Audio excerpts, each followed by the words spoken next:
Hi, I'm Art Benjamin with the U.S. Backgammon Federation, and I'm going to teach you how to count pips quickly, and you don't have to be a math professor to be able to do it. Okay, so in fact, with just a little bit of practice, you'll be able to look at a position like this and say, hey, red has a pip count of 142, just like that. Okay, so I'm going to show you how to do that.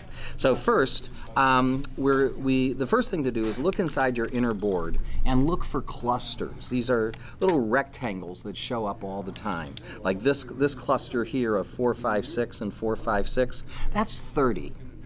Add these two checkers, and that's a cluster of 36.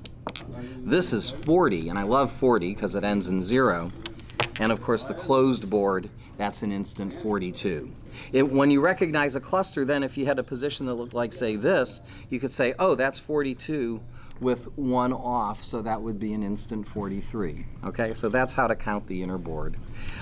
Moving into the outer board, we see this cluster a lot. Okay, this is an instant 30, and that's a 34. We see 30s and 34s a lot. Here's another cluster. This is kind of a neat idea too. This 5 in a row, if you take 10 times the middle piece, that's the sum of these numbers. So this group here is an instant 50. You could get that also even if you had something like this. You have 10 checkers with an average of 5. That's an instant 50. Okay, let's now move to the farther board. It's good to know your multiples of 13. You've got 13, 26, 39, 52, 65, but just as important is to recognize that this is a cluster of 40, all right? So it's an instant 40. Numbers that end in 0 are great. So if you had, say, a position like this, you could say, well, this would be 40, so this has to be 42.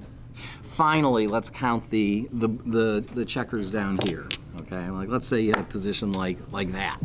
All right, how do you count that? Now the long way to do it is you could say, well, this is 21 and 21 is 42, and add another 23, which is 65. But don't do it that way. Here's the better way of doing it. Pretend all 3 of these checkers were here on the 20 point. All right, that would be an instant 60, and then you have 1 and 1 and 3 away from that is an extra 5. So these 3 checkers are adding 65 to your total. Okay, so remember what I said in the beginning? I'm going to show you how to very quickly count the position, right? Here's how I would do it over the board. I'd say this is 30, plus another 30 is 60. This is another 40, that's 100, and this is 40 plus 2 is 42. That would be 142. So here, let's summarize the 3 most important tips. Look for clusters to count your inner board, as well as some outer board things. Know your multiples of 13, especially this cluster of 40.